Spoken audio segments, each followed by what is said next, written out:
Cole Arthur Riley, author of Black Liturgy, said, "Rest is an act of defiance. It's the audacity to face the demands of the world and proclaim, I will not be owned." Another one, if you aren't resting, you are a slave to something, which was coined by Adele Calhoun. Those quotes hit me. If you can't rest, what is that? And in some cases, it is an addiction or a belief that they have no value if they are not working. Welcome, friends, to this episode of the Overflowing Life podcast, where we navigate the crossroads of modern leadership, authentic living, and the redemptive power of business. I'm your host, Chris Lagarde.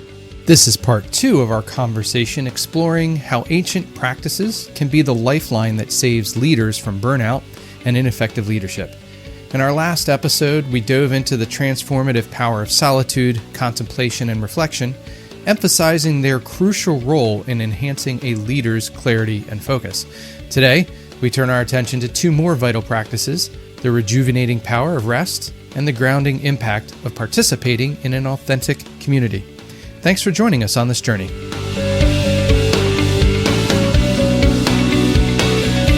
All right, welcome back, everybody.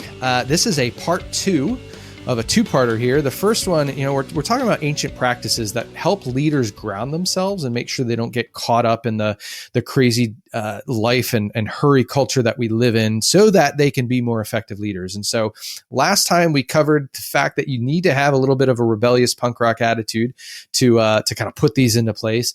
And we talked about solitude and silence, and then contemplation and reflection. Today, we're going to get into a conversation around 2 more practices, which are resting and authentic community. So rest. How is your rest rhythm? Let's start there, Adrienne. How do you do with rest? I'm not a good rester. I actually consider rest 2 different ways. So I think rest in the sense of rest where we are maybe indulging in playfulness, where we are spending leisure time. Rest is the opposite of work, maybe. But then also the actual physical rest of sleep. And so sleep is one of my non-negotiables. I have to sleep. I have to sleep at least 7 hours a night. If I can't, then I just feel very foggy. I don't feel like I can be at my best. And so for me, that type of rest is really important. But during the day, I really struggle with slowing down and stopping and resting and really protecting leisure time. How was your rest, Chris? Thank you. I'm so glad you brought up sleep. I want to circle back around to that. I just made a note here to circle back around that. My rest has improved dramatically over the last few years in this journey that I've been on. And my wife was just saying the other day that, like, I would hardly sit down and just be, as we were talking about last time. And I am much better at that these days. I understand and see and not just intellectually know the value of it, but in my body, I know the value of it. And part of that, no, I'm going to get to that in a minute. Here's what I want to say is that the idea of rest, I found a lot of value in understanding the Jewish view of it. When they were the history, especially when you read the Old Testament, they were a people enslaved in Egypt for 400 years, and they were pulled. And as slaves, they worked 7 days a week. I don't think they worked 24/7, but they worked 7 days a week, and their identity came from what they do and how much they could produce. And when they came out of Egypt and, walked through the desert and then eventually came into the quote unquote promised land, their identity had to shift. And part of the way that from a cultural standpoint was instituted was a mandatory 1 day a week, 6 days you work, 7 day, the 7th day you will rest. And that was groundbreaking at the time from a world standpoint, because nobody else was really doing that. And for us in our activity driven culture, I think is really important to understand that we've got to do that. It's an act of defiance, which is part of why I wanted to start out last time by saying you got to have a punk rock attitude, because, rest is an act of defiance. The author Cole Arthur Riley, author of Black Liturgy, said, "Rest is an act of defiance. It's the audacity to face the demands of the world and proclaim, I will not be owned." And another one that I found was that if you aren't resting, you are a slave to something, which was coined by Adele Calhoun. Those quotes hit me. I'm like, I don't care where you are, in your realm of belief, but it's like, yeah, if you can't rest, and I've seen it in coaching clients, they are beholden to something. They can't stop and let go. And so what is that? And in some cases, it is an addiction or a belief that they have no value if they are not working. Yeah, and that goes back really to our first episode too, about how much our identities are so intertwined with the work that we do, that we find our value in our work. And so if we don't rest, what are we trying to prove by continuing to work and work and work and stay in that rat race? And how is that really influencing our identities? Mm-hmm. Yeah. And let me ask you a question I tend to ask my coaching clients a lot, Adrienne. Put you on the spot again. I'm sure you love this. When does your day start? 5:03 a.m. Now that's the answer, not the exact time. I love that exact time. I'm 5:10. However, that's it's not the answer I'm looking for. So in Jewish culture, at least ancient Jewish culture, when did their day start? Do you know? I don't know. When the sun went down. Now, why is that significant? Because they started from a place of rest. If their day started when the sun went down and they went to sleep, they started from a place of rest, as opposed to starting from activity. And I have found in my own life to look at my world that way is a profound shift in understanding the importance of rest. Because if I start from rest, my day starts when I go to sleep. If I'm not getting enough sleep, like you were saying, sleep's important. I agree. Did you know that before the Industrial Revolution, the average person slept about 11 hours? Now we're down under 7. And they are linking the lack of sleep to dementia and Alzheimer's very specifically. So our sleep is really important. Yeah. Wow. What a great perspective shift. I'm trying to wrap my mind around that, because that is really kind of shaking me a little bit, because I always consider, as much as I prize sleep, it's something that I tack on to the end of my day. And hopefully I will be within that 7-hour range. And if I'm less than that, I get a little bit stressed out because I know I'm going to feel tired when I wake up at 5 a.m. But to really change my mindset about, I'm actually starting my day with the rest. I'm going to have to think on that one a little bit more, Chris. Thank you for that little wisdom nugget. You're welcome. You're welcome. And we'll talk a little bit more about like rest. I want to touch on sleep one more time. When this is not, they didn't pay us to do this, but I've been using this thing called a Whoop for 5 years ish. And it was I thought I was getting enough sleep. And when it tracks that, it does a lot of things really well. But what it showed me was I was not getting enough sleep. And the more I learned about how important sleep was, my goal is to get 7 hours. And recently, like this week, I realized my average was not enough. And so now I am starting my day. I'm intending to start at around 8:45 p.m. where I'm wrapping things up and I'm going upstairs to get in bed and get into my, sleep routine, so that I can hopefully get enough. I looked at it this morning and I got just over 7 hours. So I'm like, yes, I won. Score. So yeah, exactly. Now let's expand on the idea of rest. And from a religious standpoint, people would take 1 day a week off, and you don't have to do that. From a leadership perspective, what I'm going to challenge leaders to do is ideally you should have a 24-hour period that you have off, because like I was starting to elaborate on or allude to, is that it is an act of defiance and it is an identity forming thing. So by stepping away from the rush of who you are, it allows you the time to have some silence and solitude and contemplation and reflection. And it gives you that space, and it actually helps you to disconnect from your identity being what you do and not who you really are, and connecting to those true desires. And that's why I think it was originally instituted. And I like to say, look, if God rested on the seventh day, who am I to say I don't need that? I think the other thing to keep in mind with rest too is that rest doesn't necessarily mean you're sitting on the couch watching Netflix all day, right? There's different types of rest. And I think you have to know yourself well enough to know what is restful for you. And I think within rest is also play and leisure. And as I mentioned, that's something that I really am not very good at.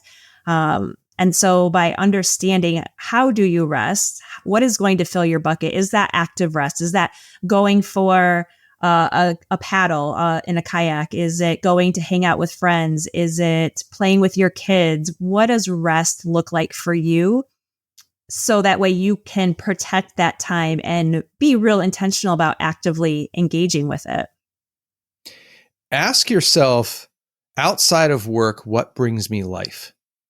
And that's what I hear you saying, Adrienne, is like those things bring you life or could bring you life. And so like for me, so when I was younger, part of that punk rock skater thing, I was a rollerblader, and I got made fun of by skateboarders, but I loved it. And I recently got back into it. And that is something that gives me joy, is by going and doing that. I also love reading. I love sitting in my chair by my window, reading and contemplating. I love being with my kids, and, we love watching movies. And so those are some of the things that bring me joy. So finding what brings you, some people it's gardening, it could be running, whatever it is. Rest is not doing nothing. Rest is engaging in what brings you life and joy outside of work. And another thing to consider, and this is what I love, I've studied the Sabbath, part of the Jewish Christian religion, and it's such a beautiful thing. And what they do is on Friday nights, traditionally speaking, they start with a meal, a Shabbat meal, which means stop. And they stop. And you have a meal, usually with community and friends, and you celebrate the good things. And some of the friends that have started this, they start talking about, it's like they have Thanksgiving every week. Like, how beautiful. I love Thanksgiving's my favorite holiday because there's not a lot. In fact, these days, we're in October right now as we're recording this, and already Christmas decorations were up at Kohl's, and I'm like, you guys totally skip over Thanksgiving. And it's just about being grateful. And so, it's like, oh, if I could have Thanksgiving every week, I would love to do that. Now, I will say my practice of resting is not as developed. It's something literally on my goal 411 worksheet that goals I'm working towards. I'm developing it. My wife and I are going to be talking a little bit more about that next weekend when we go away to Shabbat or rest. And we're going to figure out what that looks like logistically. But, resting is from a practical standpoint, I think it's more than just a vacation. It's a regular rhythm. I would encourage you to consider it weekly, either a day or a half day or time where you are literally not working, not available to work, and you're setting aside a time, ideally to put your phone away as well. Put it to bed and put it aside and just, do those things that bring you joy. If you can do that, that is what real rest is about. Yeah. And I think too, one of the hard reasons that we can't rest, I always think of the phrase, a body in motion stays in motion. That's what I experience, because when I go, it's really easy for me to keep momentum and just keep moving on to the next thing and the next thing. And I love crossing things off my to-do list, like, oh, got that done and got that done. But then when I finally stop and sit, it feels really uncomfortable at first. But after a couple of minutes, and then maybe after 30 minutes or so, I'm like, wow, like, why don't I do this more often? Because I feel better by doing it. The to-do list is still there. I'm going to get back to it. But for me, rest is almost like I have to extract myself from my to-do list. And then when I finally do it, sitting in my backyard in our hammock with a book is one of my favorite things to do. And every time I do it, I'm like, why don't I do this more often? I mean, I probably do it once every 2 weeks, maybe.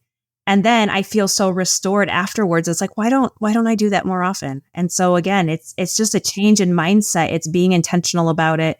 It's making that shift. One of the things that I also love to do for rest is play board games. We have a giant collection of board games. It's ridiculous. And my youngest is 8, and she has started to get herself ready very early in the morning for school in order to preserve about 15 minutes of time for us to sit down and play a board game before she goes to the bus. And that's a little bit hard for me because in the morning I'm like, oh, but I need to get this done and get this done and get this done for the day. But that time with her is so precious for her. And B, it's so much more of an investment in the relationship that I just have to set that to-do list aside. And that's rest. And it's unconventional for me to rest in the morning. But I think about the fruit that is being born out of that very brief 15-minute game of sorry before she goes to school for the day. I guarantee she'll remember that for her entire life. My mom always did that. And that's like when you're at the end of your life, like you're not going to wish you got one more thing done on your list, right? You're going to wish you had spent more time doing that. And one more story, and I'd love to move on to the power of authentic community. This podcast was actually born out of a time of rest. My wife's grandfather, who recently passed away, has a cabin up in the middle of nowhere in Canada. And when I first was dating her, I went up there and I jokingly said, I'd marry you just to be able to come up here. It's just so beautiful and peaceful. And we went up there. We thought it was going to be the last time. We went up for 2 weeks, and I put my phone on airplane mode, and I didn't put it away because I was going to use it for some contemplation stuff, but it was on airplane mode the entire time. And we had set it up that if certain people needed us, they could reach my wife, and we didn't have great cell reception up there anyway. You had to kind of walk to the end of the dock on the lake and like hold your phone in a certain angle to get really great reception. But I will tell you, like when I came back into the United States is when it's a 11-hour drive, 4 to 5 of it is in Canada. And when we crossed over into the border, 20, 30 minutes before I was going to turn it back on, the anxiety I felt was palpable. And I'm like, that's something to recognize. And how often am I feeling that anxiety when I'm around my phone and not like, I can't rest. I noticed that when I'm like, we like to wind down in the evening watching a show, usually as a family. We love the show Family Matters. And if I have my phone within arm's reach, like if something uncomfortable happens on the show or there's like a break, I'm very tempted to reach for it. I can't rest with my phone around me.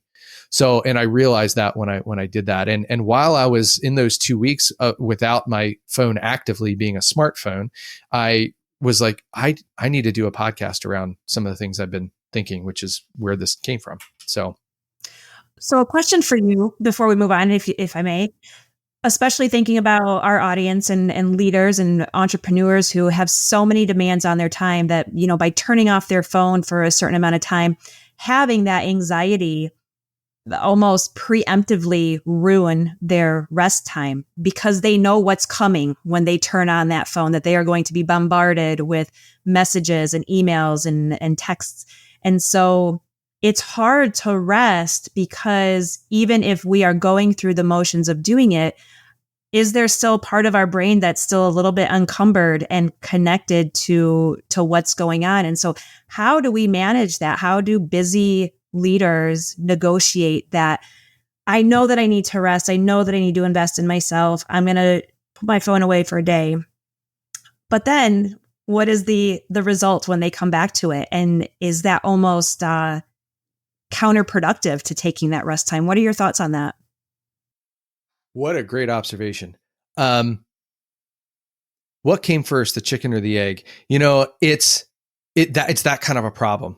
And to me, it comes down to identity and boundaries, right? So if you haven't read the book Atomic Habits by James Clear, absolutely read it. But he talks about when you're developing habits, if you look at what you want to do as the habit and like the outcomes, it's going to be very difficult for you to really develop that habit. Versus if you look at identity, like who do I want to be or become? That's much easier, right? When I first started working out 7 or 8 years ago, I was like, okay, I got to get to the gym, and I could easily miss it. But eventually my identity was I never miss it. So for leaders, you've got to be very clear on who you are, which is that silent and solitude contemplation time and self-awareness, which we're going to talk about soon, comes into play. You've got to be self-aware and understand who you are and who you are not, and be able to draw boundaries around your priorities. If your family is a priority, you need to develop the ability and habit and belief that you can turn your phone off and it'll be okay. it also comes with setting expectation with people that you lead. Like, when are you available? When are you not available? I've worked in the real estate world, and it could be very difficult for real estate agents to say, here's when I'm available and here's when I'm not. But you've got to draw those boundaries. Like, at what point do you turn your phone off and say, I am not working? And I've even coached clients to be like, look, you need a separate phone for work. Because if you give out your personal cell phone number and your clients have access to that, it's going to be very difficult for you to do that. And so it's a belief thing. It's an identity thing, which goes back into solitude and silence and contemplation, and then self-awareness is working on yourself and the beliefs that you have. For instance, if you're an Enneagram 2, your core motivation is to be loved and liked by being helpful. If you're not helpful and you're not, like, if you don't answer a text right away, you get palpable anxiety that, oh my gosh, these people are going to hate me and I'm not going to be helpful. Therefore, my self-worth is destroyed. So you've got to work on some of those inner beliefs, and it's not an easy path. And yet that's where you've got to get to a point where, okay, people have to know I'm not available. Like when I went away for those 2 weeks, I let my coaching clients know, hey, I will not be available. Right. And usually when I'm on vacation, I'm like, look, if there's an emergency, I make myself somewhat available. It's very rare that someone will reach out to me, and they're very apologetic if they do. But this time I'm like, you won't be able to reach me. Here's who you can talk to if you need something. I had a few other coaches I'm in relationship with. I pointed them towards them. Inevitably, when I got back and turned my phone on, I had 110 text messages. None of them were mission critical. None of them.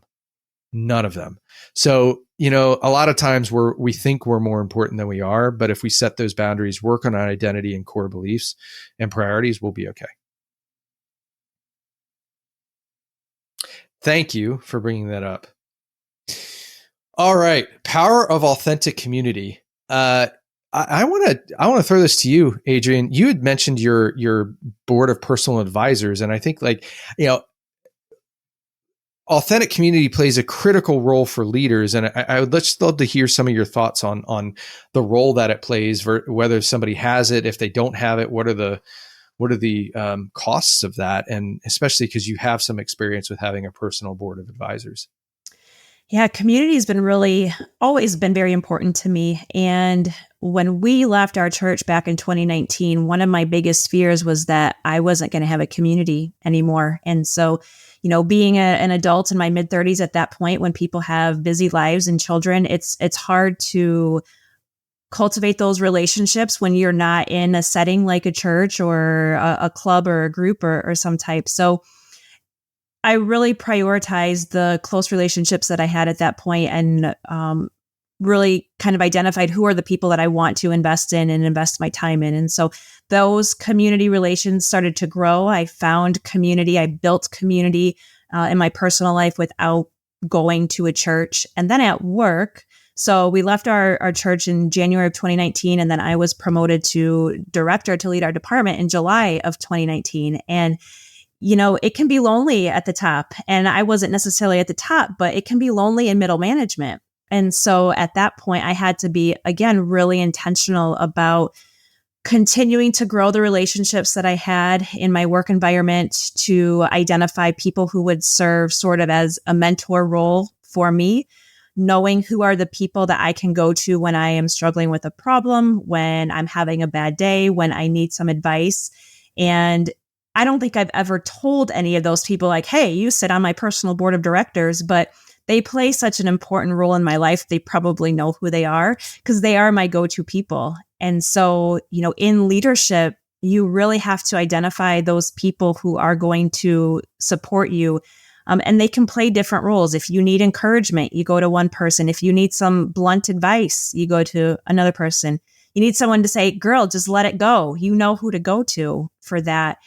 And so whether you're in a church, whether you have a different type of community, I think as adults, it's so important to invest in those relationships. And it can be lonely if you don't have those. And so if there are people who are thinking, well, I would like those relationships, but I don't have them, how do I get them?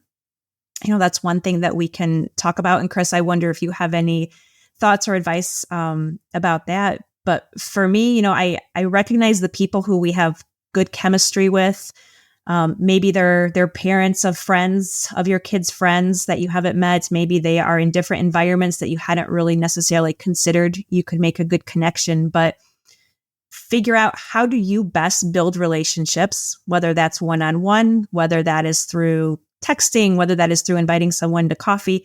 How do you build relationships best? And really lean into that and spend time with that person to develop that relationship and start to build some of that community. What are your thoughts about that? Yeah. So my thought is that you need people that you can be authentic and real with. You have to. And sometimes, especially if you're a leader, that is not your subordinates or people you necessarily lead. In fact, it probably shouldn't be. Right. I've made the mistake where they were. And I don't think that's a fair thing to put on people. You should be able to have authentic relationships, but I think as a leader, you need to have a sounding board outside of that where you can let it fly if you have to, and that you can be completely vulnerable and authentic with. And sometimes that cannot be the people that you work with or your leader or whatever. And so to find those, I was super fortunate over the last 5 to 7 years. I've had a group of people from the organization I've been a part of that are from different parts of the country that we come together twice a year, in person, and we have a Slack channel that we talk all the time. And once a month we get on Zoom and support each other. And I'll be like, the 2 years that I went through previous to this that were the hardest in my life, if I didn't have them, I don't know what I would have done. I literally don't know what I could not have survived it. And that authentic community where I could just, I don't cry that often, but I was able to be real with them and be vulnerable and cry and just unload with them. And they loved me through it no matter what. And they were a safe place for me, which these days you've got to be intentional about building a safe community and safe place where you can be authentic. Otherwise you're